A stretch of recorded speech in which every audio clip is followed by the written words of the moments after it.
Në hyjet e fshatit Firs, mbeturinat janë të shumta, po ashtu edhe në lumin e fshatit Volgov, i cili derdhet në lumin Ernik, është mbushur me mbeturina. E të ura e lumit Volgov, përveç mbeturinave të shumta, edhe pse bën 2 javë nga Kurban Bajrami, mbetjet e kurbanëve janë ende.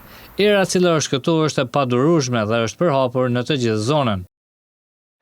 Ndërkaq këtu prapa është duke ndërtuar kisha protestante, e ata për këtë arsye kanë vendosur dhe kamera ku lusin qytetarët që të mos hudhin mbeturinat në këtë vend. Ata thënë se vendi ku është duke ndërtuar kisha, presi janë vendosur kamerat, qytetarët janë dalur dhe nuk janë duke hudhur mbeturinat siç kanë hudhur më parë. Por gjendja nuk është njëjtë pra te lumi Volgov, që është disa metra nga vendi ku është duke ndërtuar kisha, aty vazhdojnë të hudhur mbeturina, po ashtu edhe mbetjet të kafshëve.